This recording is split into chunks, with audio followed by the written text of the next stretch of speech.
Hello everyone. If you've been following along with these videos, you know that we've been describing this idea of a superfunction, which is the whole numbered sum of all the derivatives of a certain function that you choose. And now, what we're going to do is we're going to pick a new function, or we're going to describe a new function that has similar properties to the superfunction, but allows you to do a little bit more. Or I guess the same amount, just in a different way. So if you remember, the superfunction can solve differential equations like this. Now, is there a function that would allow us to solve differential equations like this? Yes, there is. And I'm going to call this function arc of f. Arc as in like arctan, arcsine. I just like the symbol and the sound of it. So here we go. We're going to define arc of f. And this is going to be f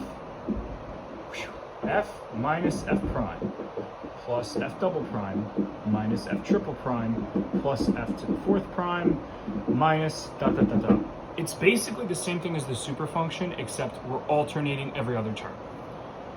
Once again, we're going to differentiate both sides. And the notation we're going to use is just a prime here. So arc prime of f is now going to equal, and I'm going to write it like this so it's simple, f prime minus f double prime plus f triple prime minus f to the fourth prime plus dot dot dot dot.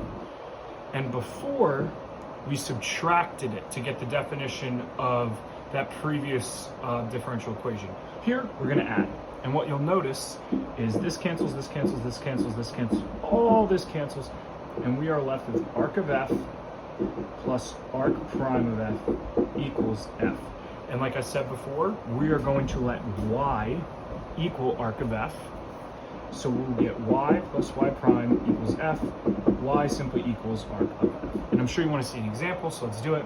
Let's say y plus y prime equals x squared. Pretty simple differential equation when we do this.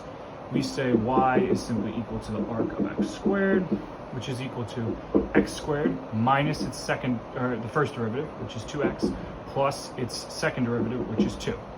And this is our answer. This is what y equals. And we'll test this by plugging it into the differential equation.